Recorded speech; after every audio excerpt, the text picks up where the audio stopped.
এই মুহূর্তে যে খবরের দিকে নজর রাখবো, প্রকাশ্যে বালি চুরির অভিযোগ উঠে আসছে। যে খবর বারবার সময় কলকাতার পর্দায় তুলে ধরা হয়, আবারও ওই একই ঘটনা, প্রকাশ্যে বালি চুরির ঘটনা। যে বালি মাফিয়াদের যে দৌরাত্ম, সেই দৌরাত্ম কিন্তু কোনোভাবেই থামছে না। সরাসরি সময় কলকাতার পর্দায় সেই ছবি আপনারা দেখতে পাচ্ছেন, যেখানে প্রকাশ্যে বালি চুরির একটা অভিযোগ উঠে আসছে। সেই ছবি এক্সক্লুসিভলি আপনাদের সামনে তুলে ধরা হচ্ছে সময় কলকাতার পর্দায়। সেই ছবি দেখতে পাচ্ছেন আপনারা, যেখানে প্রকাশ্যে বালি চুরির মতন ঘটনা ঘটছে। বারবার সময় কলকাতায় কিন্তু এই খবর তুলে ধরা হয়, তারপরেও কিন্তু কোনোভাবেই সুরাহা হচ্ছে না। পুলিশের নাকের ডগায় এই ঘটনা ঘটছে বলেও কিন্তু বারবার করে অভিযোগ উঠে আসে। সেখানকার স্থানীয় বাসিন্দারাই কিন্তু এরকমটা অভিযোগ করেন। এই বিষয়ে আরো একটু জানার চেষ্টা করব। আমাদের সঙ্গে টেলিফোন লাইনে রয়েছে আমাদের প্রতিনিধি সানি রায়। সানি, যেখানে বারবার সময় কলকাতার তরফ থেকে আমরা এই খবর তুলে ধরি যে বালি চুরি হচ্ছে প্রকাশ্যে, তারপরও কেন সুরাহা হচ্ছে না, আবারও কেন একই অভিযোগ উঠে আসছে?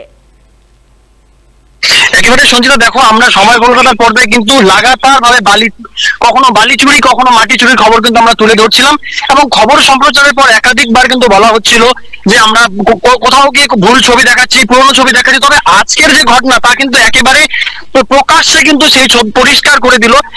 তোমাকে জানিয়ে রাখবো, ধূপগুড়ি থানার অন্তর্গত ঝাড়ালটা 2 নং গ্রাম পঞ্চায়েতের খট্টিমারি যে উচ্চ বিদ্যালয় রয়েছে, সেই খট্টিমারি উচ্চ বিদ্যালয়ের পাশেই যে খট্টিমারি নদী রয়েছে, সেই নদীতে কিন্তু বালি বোঝাই একটি ট্রাক্টর আজকে কিন্তু পড়ে যায়।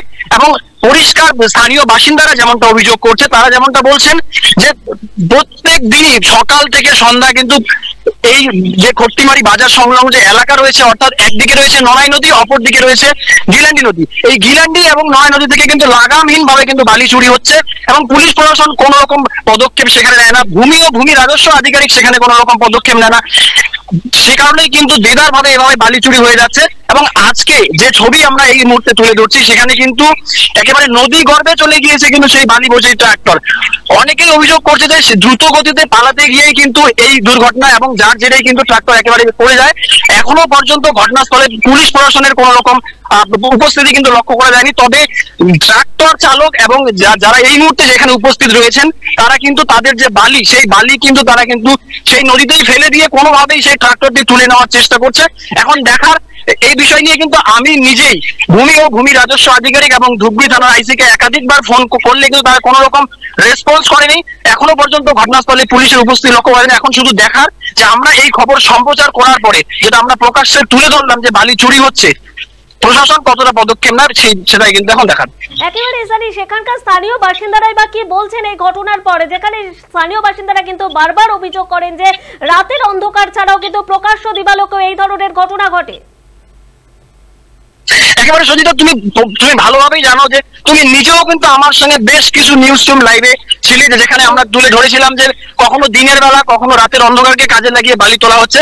সে জায়গায় আজকের যে চিত্রটা, এই ঘটনায় কিন্তু এলাকার যারা মানুষ রয়েছেন তারা কিন্তু একেবারে চোখে আঙ্গুল দিয়ে দেখিয়ে দিচ্ছে যে পুলিশ প্রশাসনের মদতেই এই ঘটনা ঘটছে, ভূমি রাজস্ব আধিকারিকের মদতেই কিন্তু এই সমস্ত ঘটনা ঘটছে। তা না হলে এই যে রাতের বেলায় বালি বোঝাই যে ট্রাক্টর যেটা জলে পড়ে রয়েছে, কিভাবে এটা যায়? কারণ যেখানে বারবার দেখা যাচ্ছে যে একটি গ্রাম পঞ্চায়েত এলাকায় ভিলেজ পুলিশ রাখা থাকে, সিভিক পুলিশ রাখা থাকে, কিন্তু তারপরেও কিভাবে নদীগর্ভ থেকে এই বালি তুলে নিয়ে অন্যত্র পাচার করার চেষ্টা করা হচ্ছিল।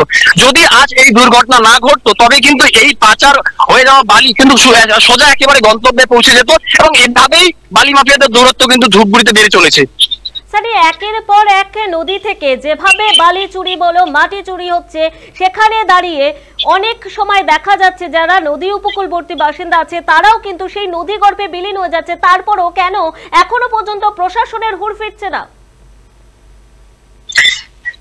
একেবারে এটা বলার কোনো প্রশ্নই রাখে না। তুমি দেখো, যেখানে একটি বালি বোঝাই, অর্থাৎ অবৈধভাবে যারা এই বালি চুরি করছে, নদীগর্ভ থেকে বালি তুলে নিয়ে যাচ্ছে, এই ধরনের একটা ঘটনা যখন সেখানে ঘটে গিয়েছে, এখনো পর্যন্ত প্রায় 1 ঘন্টা হয়ে গিয়েছে, এখনো কিন্তু কোনো পুলিশ প্রশাসন কিংবা স্থানীয় নেতৃত্ব, স্থানীয় আধিকারিক সেখানে কিন্তু উপস্থিত হননি।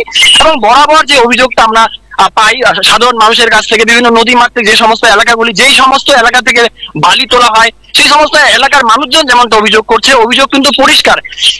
এখনো দাঁড়িয়ে এই এলাকার মানুষজনই বলছে যে এখানে পুলিশ প্রশাসন এই মুহূর্তে আসবে না, কারণ যদি আসে তারাও তারাও এই সমস্যার সম্মুখীন হয়ে যাবে, তখন তাদেরকে মানুষ একদম আঙুল দিয়ে দেখিয়ে দিতে পারবে যে এখান থেকে বালি তোলা হচ্ছে, প্রশাসন কোন রকম পদক্ষেপ নিচ্ছে। আজকে যখন কোন একটা ঘটনা ঘটে গেল, তারপরে পুলিশ প্রশাসনের ভূমিকা সেখানে লক্ষ্য করা গেল। একেবারেই অনেক ধন্যবাদ সানি। এতক্ষণ আমাদের সঙ্গে টেলিফোন লাইনে ছিলেন আমাদের প্রতিনিধি সানি রায়।